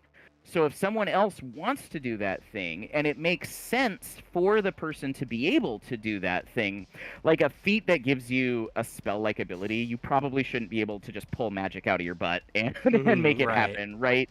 But a feat that involves doing something physically that kind of anybody should be able to do, say like, okay, if the feat allows them to do it 10 feet farther and at only 2 actions, then you can do it, but it takes you 3 actions and you don't get the 10-foot bonus. Use it as your gauge to then figure out where the dial is based on the circumstances and the character who wants to do the thing. The game should very rarely tell you no. It should tell you how to get to yes. And obviously there's a lot of exceptions to what I just said, right? Because you have to establish a shared set of parameters and a framework. But think of it as a framework, right? If I want to get to the 2nd floor, this is a set of stairs, but also I have enough rules that I could probably climb up the outside of the building and get to the 2nd floor that way. And so I just need to assemble the pieces in a way that makes sense. So the person who has spent the resource is the person taking the stairwell, and the person who hasn't spent the resource is the one who has to climb up the outside of the building and do it a little bit slower and more difficultly. Okay. All right, and I think they elaborated. They said, are the core books going to mention how to DM this at all? I'm going to assume that's not the intent, to have the game tell you how to homebrew or do anything like that. Yeah, because specifically they're bringing it up because it was an issue at their table, like as a GM altercation, like towards them. I mean, that's just skill issue. Get it back. That's just like the GM being a shithead if like the GM shouting at you because of that. Like that is not a good GM behavior, like at all. Yeah, I can't fix people. I can only tell you that, like, this is the kind of the design and the philosophy. And there are some things that you put in a book to create an environment, and I think certainly in Pathfinder Second Edition, kind of more than a lot of previous RPGs, we spent more time talking about being a good GM, being a good player, and meeting the expectations of a table, because we know we're in a wider audience, and those kind of tools are kind of more broadly applicable. There's a lot more groups that they're meeting to play for the first time. It's not for people who met when they were 7 years old and have been playing campaigns together for 30 years. You know, there's a lot more people who meet at a convention or play online, or, you know, meet using a tool like that. And if the GM is yelling at you and you're having a really bad experience, that is probably not a game issue. That sounds like maybe it's a social issue, right? Yeah. And maybe you either need to have a talk as a human being to another human being with your GM, or maybe you need to look for another group. It's hard to say without more context on the relationship and everything else, right? But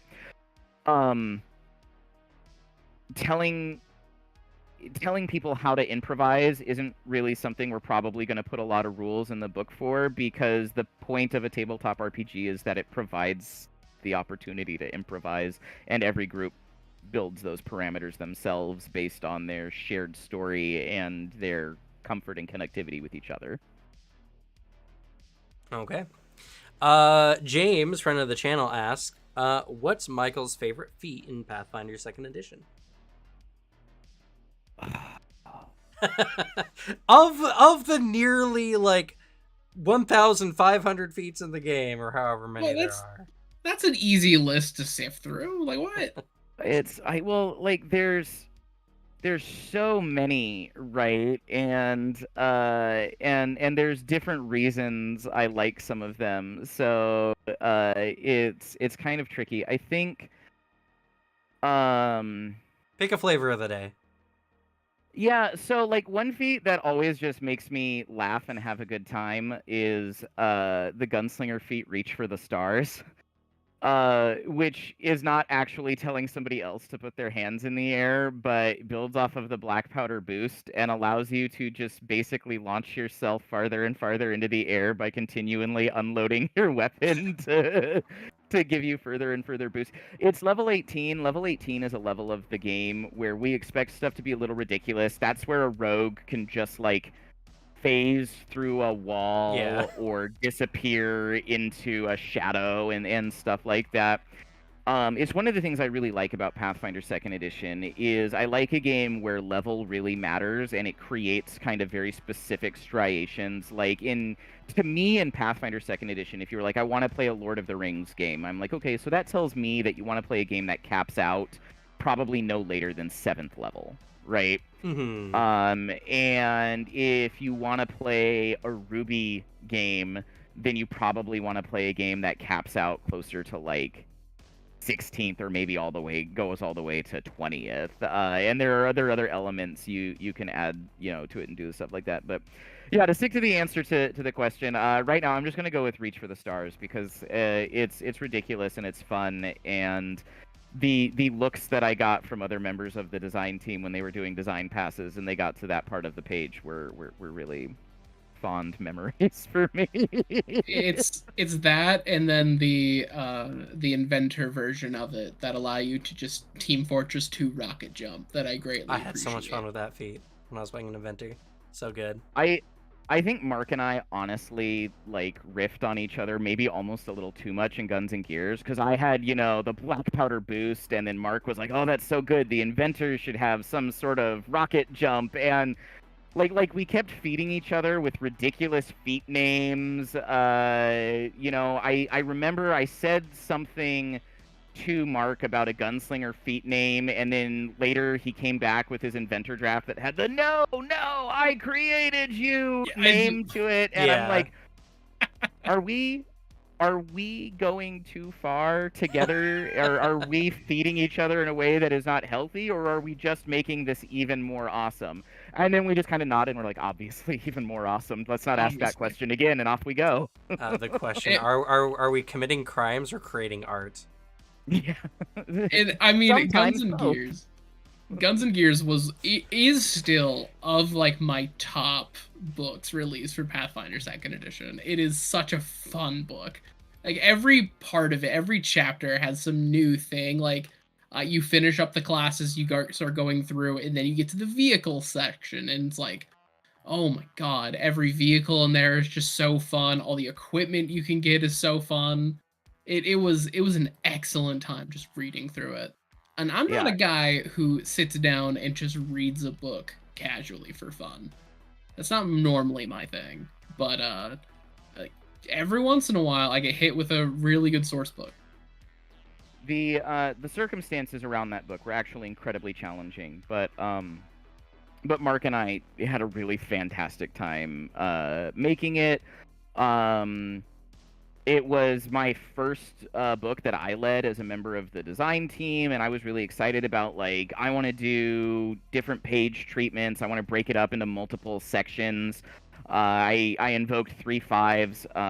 Oh gosh, what was Tome of Magic? And how like each section had a different tone and treatment to it, because I was like, I really think we should structure this book in such a way, because some people are really going to want like kind of the steampunky goodness of the inventor, but they're not going to like guns. Some people are going to really like guns, but the steampunky stuff's going to be a little too wahoo for them. And then some people are going to want both. So I really kind of want to see us build a book in a way that speaks to the widest audience possible. And Guns and Gears has been very successful in the time since. So I do think we got there. It actually sold out so fast that I was dealing with a family emergency, and we were not able to do an errata run on it before we had to put the second printing out, because there weren't any copies on shelves. Wow, that's crazy. Yeah. Oh, All right, here's a question, and I know I've seen this one bounce around the forums a lot, but the audience is here. Oyman asks, would adding potency runes for spell attacks be broken in a long-term campaign? Yeah, at the core level of the game, yes. The math isn't structured for it. Your table with your players, if you find yourselves having some issues with spells going off consistently and everybody's on the same page, and you kind of know where your group is and you're implementing it at a group level, no. We, when we're making the game, have to make it for the widest audience possible.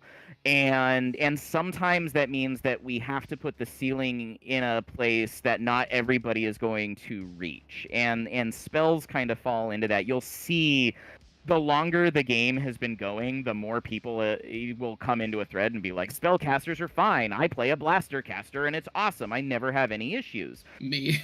Those experiences are just as legitimate as the people who are saying I'm struggling. And one of our goals was that this has to be a balanced game and it has to speak to everybody well. So the people who are saying I don't have any problems, my blaster caster is awesome, if we then added potency runes on top of the existing math framework, they would break the game. They would be too powerful. Their effects would go over the top. But if you are not those people and you are not having that experience and your table feels like the potency runes would be an improvement, then you can do them. You're the GM and you should make those adjustments for your game to ensure that everybody at the table is having fun together. I was immediately thinking that yeah, if I had potency runes for my wizard, that'd go pretty rough pretty quick. I do consistently very well with him, and oh boy, that'd get pretty busted. Yeah, one of the things we do at our games is we give out player awards at the end of the session for various achievements. Players, like, we have a most damage dealt award. Funny enough, it doesn't always go to the fighter. Who knew? I once had a Magus who criticaled a spell strike using Polar Ray, and it ended up doing over like 300 damage in one go. It was like late game. It was a lot of damage. And our Barbarian would take it from time to time. Recently, our Swashbuckler took it in a game. And our Wizard has taken it in a game when there's been lots of enemies to Fireball and or Lightning Bolt. So, it's... people are too worried about White Room math. You don't ever listen to someone when they say, objectively, when you look at the math, it's like, no, objectively, look at the situation, because each situation might have a proper answer, but it's not going to be a catch-all be-all. Well, and even more than that, 9 times out of 10 when I see people being like, this is objectively better, it's like, okay, it is dealing more damage, but you understand the amount of more damage it's dealing is actually small enough that it will almost never actually impact the play experience. The monster will still die on the exact same turn, maybe on the exact same action of the exact same turn. So even if you are in a situation where the fighter, under these circumstances, legitimately does deal 5 more damage, are you at a level where that actually matters, and will that ever actually change the game? Because like you said, one, you've got the white room math doesn't account for the many array of circumstances that are going to actually happen at the table, and there's all kinds of things that will influence the outcome of a given roll, and all kinds of characters have all kinds of different tools to leverage towards creating that outcome. And it's relatively rare for a white room adjustment to be able to account for all of those. But then even within that, sometimes it's like, yeah, that thing is a little better, but it is within a margin of error that means that it will never actually make a difference at the table, or it will only make a difference at the table like 0.001% of the time, you know? Yeah, for sure. And I mean, these are arguments on the internet that everyone has, obviously. Yeah. So, like, it's nice to have someone from Paizo actually mention it for people. I think it brings a level of comfort. We got 2 more questions I'd like to do before we end for the day. First question up is, any class or archetype, subclass, whatever, from first edition, this is from Dead Phoenix, that you would like to bring over to second edition? I think we've kind of done just about all of the pickups that I personally want to see us do. And I have an even stronger suspicion that by the end of this year, I won't even kind of dither about that. Oh, okay. Please, Inquisitor, please. Sorry, go ahead. There's probably 1 or 2 things that were in Pathfinder First Edition that aren't currently in the game that I would like to see in the game, and man, I have plans, and I have a lot of influence on the outlines for what we do. So when I want stuff, eventually we have a tendency to get it. So This was for Dead Phoenix, but yeah. Yeah. Awesome. I've always been a big sucker for Inquisitor personally. That was one of my favorite classes from first edition. I just liked the flair of even just the Monster Hunter design. I know there's some elements of Inquisitor that are not necessarily as kosher as they used to be, but I really liked the idea.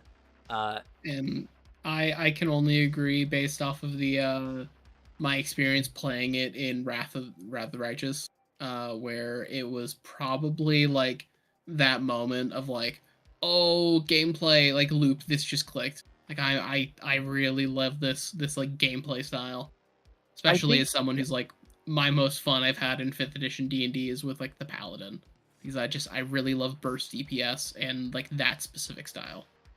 I think there are some elements of the Inquisitor that, if you ask 6 different people what the Inquisitor is, not what they liked about it, but what it is, there's a high chance that you will get 5 to 6 different answers, right? Because it was a very toolboxy class in Pathfinder First Edition, and that was and it was, in my personal opinion, definitely one of the top 3 classes in Pathfinder First Edition. But I think its mechanics were highly specific to the system. And to a certain extent, there are things that people want that they would never get bringing it to PF2, because PF2 just doesn't work that way. Makes sense. And the fact that everybody kind of has a different thing they want makes it a little challenging. And then also, I don't know that the name Inquisitor, it was maybe not. It's a cool name, but it does have some implications. But I love Imrika, the iconic for Mhm. that, and who knows? Maybe we will see her make a return to Pathfinder Second Edition somehow, in some way, before we get to the end of this edition cycle. Okay. Last question from Easy Does It. Which is the one remaster change you like the most that's implemented, and which do you regret the most? I don't know if you'd regret anything, but what I don't. remaster change do you like the most? Yeah.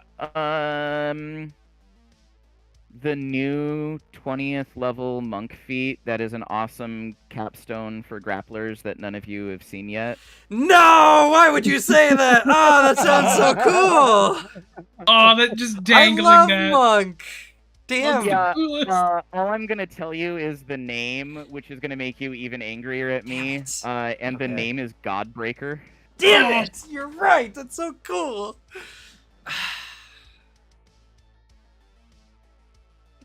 I hate this. I love it, but I hate it. All right. Man, something to look forward to. That's the I only way I know. can positively spin that to feel good about myself. the only part that really gets to me is remaster to me means I have a lot of work to do, because like last remaster the channel grew a lot because I worked really hard and I put out videos every day talking about what was new, what changed, because that's what people wanted to say. I know remaster or core 2 is going to have a lot of that same stuff, and I'm excited for it, but I'll be so tired that I won't be able to properly enjoy it for like a week. But that's so cool. All right, so that unfortunately is we got a little bit of time, but we're pretty much at the end here. I don't know. You know what? Here's an interesting opportunity. What question do you have for the player base? Like, what question do you want to ask the players? Uh, you know, I don't know if I have a question for the players. But I guess I would just kind of like to say thanks. Thanks for being on this journey with us. Thanks for playing our game. Thanks for telling us our ideas are cool, and thanks for giving us the feedback on where you are having fun and where you're not, so that we can keep looking for ways to make it better and continue having more fun with all of you. Like, this is not always an easy job, right? Publishing in general is rough. The margins are thin, the hours are long. We make stuff that we're really passionate about and we love, and inevitably someone will tell us it's garbage and how much they hate it, regardless of what it is. Anything we do, someone will eventually tell us that they wish we would die and that we're stupid and that we create garbage. I wish that wasn't the case, but it just is. But there are way more people who are having fun with us, who are sharing the stories of their games, who are having a good time, and who maybe do have criticism but know how to give it in a constructive way. And I think if you know who I am and you followed the books that I make, I pay fucking attention to the. I don't know if that wasn't okay on your stream. That's Sorry fine. about That's the fine. You're F-bomb. good. You're good. No, no, no. I pay attention to the things that people say, and you'll see in every book I've ever done, Treasure Vault, War of Immortals coming up, So Guns and stoked. Gears. I look for the things that people are like, I wish the game had this. Why doesn't the game have this? Why doesn't the game do this better? Like, I'm listening, and when I'm like, you know what, they're right, I make it my agenda to fix that or put that in the game or do whatever to get us there, because like I said, we're all here to have fun, and I want us to all have fun together, and I want us to keep having fun with this game as long as we can. And eventually the day is going to come where people stop buying this game, and it's time for us to figure out what fun is now in that day, and I hope we get to keep doing it until until I don't have to work anymore. Fair. That's so awesome. I mean, I think many people are very thankful for the Paizo staff in general, and like on behalf of my community at the very least, we want to thank you, one, for coming out and chatting with us here on stream. It's so cool to get to actually talk to people. Paizo is incredibly cool. Like the channel's not too big, you know. We're sub 5K at this moment, and yet you guys still manage to find time to come out, chat about the game. That means so much to the community and to myself. And also just thanks for being so awesome. You guys make such a good game, and we know you guys are listening, and I feel very fortunate that my favorite game currently has some of the coolest staff I've ever gotten to meet. Not everyone has that privilege where their favorite game is run by such cool people. So thank you for being here. Thank you for taking some time. Is there anything you want to leave us off with before we head out? Just if you've been with us so far, I strongly encourage you to stick with us. You all know about the remaster stuff, and Player Course 2 is coming, and I gave you a little bit of a teaser of some of the excitement that's coming there. Let me tell you, it's just, you know, the tip of the iceberg. There's so much fun stuff in that. But we haven't even gotten done talking about all the cool stuff that's going to happen this year. We've got the ongoing God's Reign prophecies, where we're talking about all the gods So fun. who could have died but didn't. And that's going to keep building to even more cool announcements. There's just like everything you think you know about this year and all the cool stuff that's coming. I promise we're still going to surprise you, and we've still got even more cool shit that you don't know about yet. That's so hype. Fun. It's this in our server, especially and on tabletop, we got our ongoing theories and bets on who's gonna die. All of us have our different horse in the race on which god we picked. Like the moment we heard, all right, a god's gonna die, let's pick our god. Who is gonna be the one? Who's gonna be the one that die? I got my money on Nethys. We'll see. I'm gonna hold strong. And then every week I'm in the Paizo blog, like, all right, where's the image? Where's the image? Let me see the new prophecy. And then everyone has just got the new one. And so far, the part that's made this so fun to keep updating is like no one's guess has been disproved yet.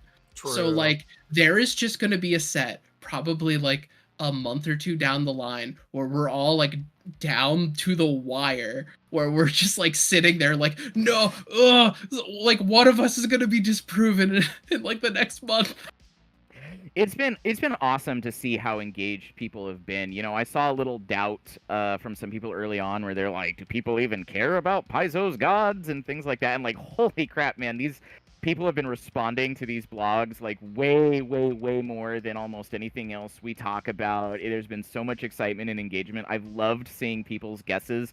I absolutely will not do anything to spoil them, so I will not say a word about what the end of this road looks like, but I've been really enjoying seeing all the people who have been excited about it, have been sharing their guesses and their reasoning, and some of y'all have laid out a pretty good case that sounded a lot like conversations we had internally, and some of y'all are that meme with all the red strings and the "It's Always Sunny." Yeah, you know, the corkboard meme.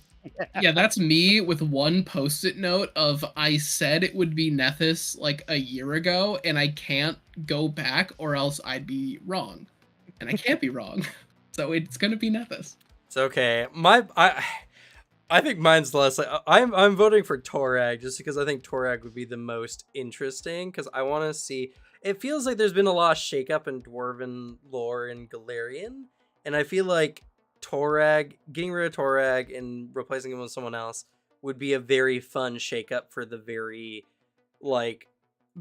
solid history of dwarves, or like Dwarven how they've been set up. It would be cool to see a shakeup in Dwarven culture, especially because it's something that I feel like not a lot of people think a ton of. And with Sky King's Tomb coming out, and a lot of people like thinking about Dwarven culture, thanks to that'd be really cool. But I'm not super hopeful on that one. But that's my guess, because I think personally it'd be the most interesting. Plus, I want to see really cool Dwarven lore, and a shakeup like that would be very interesting. No, Alex, we're also not gonna keep baiting guesses from you. Yeah. To like, ooh, what's the reaction? I see you like Someone's pulling it up on the only right answer is to just not react. So Yeah. like, Just Otherwise, I people- was. mind I was empty. sitting here and I was like, I shouldn't even smile encouragingly because Yeah. it's like I'm enjoying your passion, but the moment I'm like, someone's gonna be like, "That was it. It was Torag. Torag did it. That was Yeah. it." And Exactly. like it's Yeah. you know. No, It's the shame. It's the shame of it on one hand. It's be like, oh yeah, fun little discussion. On the other hand, like the last thing any of us want is some weirdo microanalyzing. true. Like that's not fun for anyone. Yeah, I don't like I said, you're not gonna get anything out of me, and don't don't over interpret anything that's happened here. I promise you it won't be a fruitful endeavor for you. It also ruined the fun, guys. Come on, True, let's yeah. just wait. Yes. Alex, anything you want to leave us off with before we head out today? Yeah, if you're interested at all in lore for a lot of the games that kind of get mentioned on these streams or in these videos on Cam's channel, go check me out. It's Glue Boy. You can search it up, or it's linked in Cam's YouTube. I cover Warhammer 40k, Vampire the Masquerade lore, or recently Lancer. I recently put out a video on a very fun character, a salamander, a dreadnought character who also led a cult for a long period of time. He's a very weird man. But yeah, go check that out. It's a very fun video I put out this morning, so go give that a watch if you're interested. Yeah. And if you could post Michael's Twitter again in the chats, Yeah, go check out Michael's. Oh, you did recently. Okay. I did very recently. You did it I recently. didn't Okay, you're good. I missed it. Go check out Michael's Twitter. I found your tweet threads and I started reading a ton of them and I was like, man, I gotta talk to Michael so bad.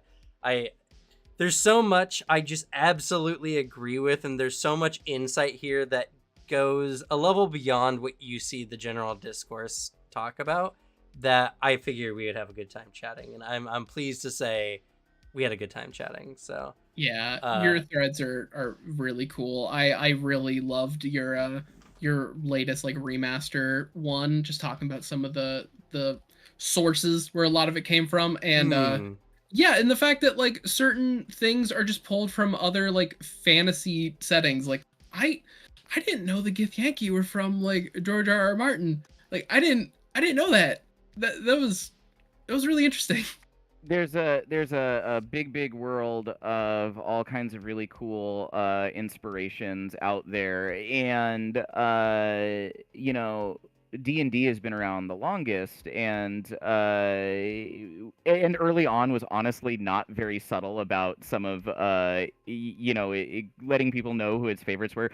I think everybody now, because of Stranger Things, knows that Vecna is literally just Vance backwards with the V flipped around, Yeah. because Jack was, you know, the inspiration for the D&D spellcasting system. But there's a lot of cool stuff out there, and I think one of the really neat things that D&D does now that it is so big and it is kind of the giant in the room of tabletop RPGs is it starts opening doors for people to go discover all of the things it took inspiration from, and all of the people who have contributed to just the language of fantasy over you know, the many decades and stuff. So yeah, I always encourage people to broaden your horizons, dig deeper, and discover the people you currently like discovered first. You know, it's always really neat. Yeah, go back to the source. And for myself, stay tuned on the channel. We got into the Daggerheart beta, and it goes open on next Tuesday. We're gonna have a video talking about our experiences with the closed beta. That's gonna be really cool. Stay tuned for more Pathfinder content, because I have hopefully the Monster Core coming in sometime soon. Can't wait to talk about the dragons, and also all the stuff that Michael has been saying and alluding to, all the cool stuff that we are gonna get from Paizo, I'm gonna talk about here on the channel 100%. In addition, follow, like, subscribe on whatever platform you are. We are on Twitch and on YouTube.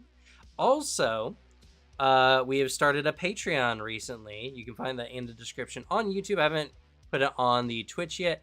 I'm working on making some better production stuff, and I want to get like art, and I want to get more stuff to inspire the viewers for their tabletop adventures. I want to get something that really piques people's interest when it comes to making a character, designing, or playing a build or anything like that. So please check that out. And yeah, we will probably have more guests here on Table Talk. So if you want to stay 100% up to date on whenever something cool is happening, you can also check our Discord linked down below. But that's going to be it for us. Thank you so much for coming, Michael. And I guess we'll go ahead and say goodnight. Thanks for having me. Bye, everybody. See ya. Good night.